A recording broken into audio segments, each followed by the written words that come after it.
You walk past them every day and never realize they're homeless.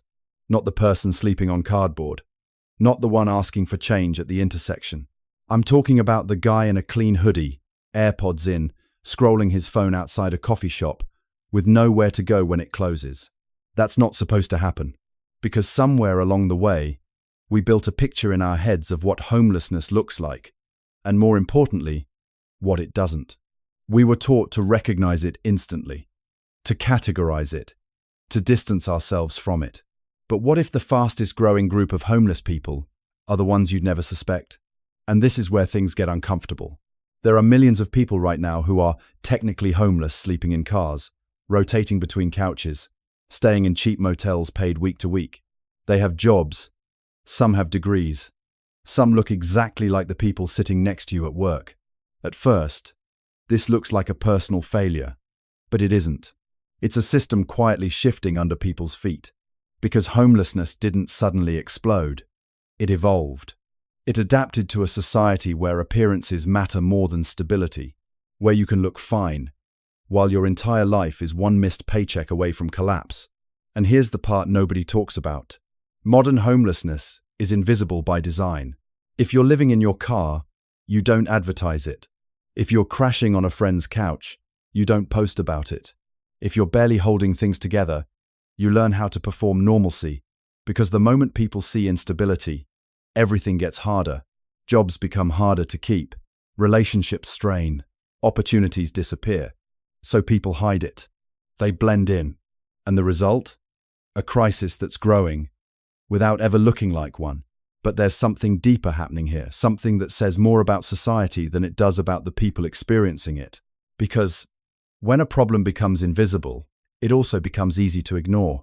And maybe that's exactly why this version of homelessness is the most dangerous one we've ever had. Not because it's rare, but because it's everywhere, and we've trained ourselves not to see it. But here's where the story shifts, and it stops being about them, because the people living this reality aren't outsiders anymore. They're not disconnected from the system. They are the system. They stock shelves. They deliver packages. They answer emails. They serve your food. And then, at the end of the day, they sit in a parked car and try to figure out where to sleep without being noticed. That contradiction should bother you, because we've been told a very simple story.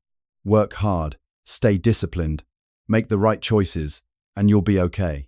But what happens when someone does all of that and still ends up without a home? And this is where things get uncomfortable. Because if effort no longer guarantees stability, then the line between secure and homeless isn't a line at all. It's a blur. One rent increase, one medical bill, one unexpected layoff. That's all it takes. And suddenly, the identity you built, worker, provider, independent adult, starts to fracture. But here's the part nobody wants to admit. We've quietly redefined what normal struggle looks like.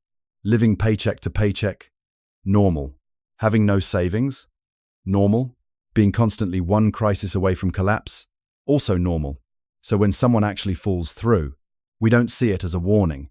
We see it as an exception, as if they must have done something wrong, as if there's a clear reason it happened to them and not to us. That belief is comforting, but it's also dangerous, because it allows the system to keep operating without being questioned. It shifts the focus away from structural pressure and puts it back onto individual blame. And once that happens, the conversation changes. It's no longer, why is this happening to so many people? It becomes, what did they do to deserve it? And that question quietly shuts down empathy. It creates distance. Distance makes the problem easier to ignore, and ignoring it makes it grow. There's a moment right before someone becomes visibly homeless where they're still holding everything together on the surface. Still showing up, still functioning, still invisible. That moment is where the crisis actually lives. Not on the streets, but in the slow, silent unraveling that happens long before anyone notices. And if you've ever felt like you're barely keeping things together, like one bad month could change everything, then you're closer to this reality than you think, which raises a question most people don't want to sit with. If the system can fail people who are doing everything right, what does that say about the system itself? And this is where the illusion finally cracks. Because we don't just ignore hidden homelessness, we actively design around not seeing it. Think about that for a second. Cities invest in making public spaces look clean, orderly, safe. Benches get divided. Waiting areas disappear. Loitering becomes suspicious. Not to solve homelessness, but to move it out of sight. Out of mind. But here's the part nobody talks about. When you erase the visible signs of a problem, you don't eliminate it. You just make it harder to measure and easier to deny. So the crisis doesn't shrink. It scatters into parking lots at night, into 2-4-hour stores where people pretend to browse just to stay warm, into quiet neighborhoods where someone sleeps in their car, careful not to be noticed. And in that scattering, something even more dangerous happens. Isolation.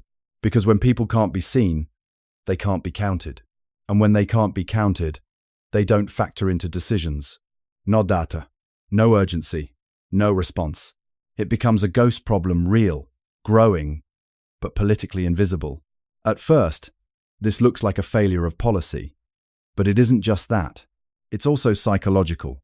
We are incredibly good at filtering out discomfort, at rewriting what we see so it fits a narrative we can live with. You notice someone sleeping in a car, you assume it's temporary. You tell yourself, there must be a reason. You move on. Because the alternative that the system itself is producing instability faster than it can contain it is a much harder truth to carry. And this is where things get even more uncomfortable. The same society that celebrates independence quietly punishes anyone who loses it. The moment you don't have a stable address, everything becomes harder. Getting a job, opening a bank account, receiving basic services. It's not just that people fall through the cracks. It's that once they do, the system starts closing in behind them. And here's the contradiction we rarely confront. We tell people to get back on their feet while removing the ground beneath them. That tension between expectation and reality is where hidden homelessness thrives. Because the people living it are constantly adapting, constantly calculating, constantly trying to stay one step ahead of collapse. And they get very, very good at looking like everything is fine. Which means the deeper the crisis grows, the quieter it becomes. And silence, in this case, isn't peace. It's pressure. And pressure doesn't stay contained forever. It builds, quietly, gradually, until one day it spills into places we can't ignore anymore. But by then, it's no longer a hidden crisis. It's a visible one, and a much harder one to fix. Because here's the truth we avoid. Hidden homelessness isn't a separate issue. It's an early warning system, a signal that something fundamental is breaking long before it reaches the streets. But we've trained ourselves to only react to the final stage, to the most extreme version of the problem. The tents, the sidewalks, the images that force attention. And by the time we respond, we're already too late. Because prevention doesn't look dramatic. It looks like noticing the coworker who never goes home, the friend who keeps crashing for a few days, the person who always seems fine, but never quite stable. It looks like asking different questions. Not, how did they end up here? But, how many people are closer to this than we think? And this is where things turn inward.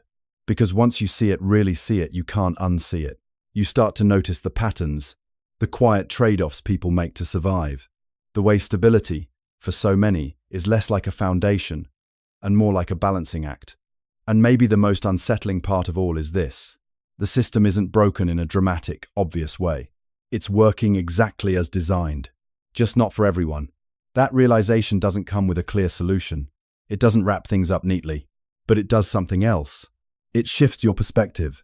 And sometimes, that's where change actually begins. Because awareness, real awareness, is uncomfortable. It lingers. It follows you. It changes how you interpret what you see.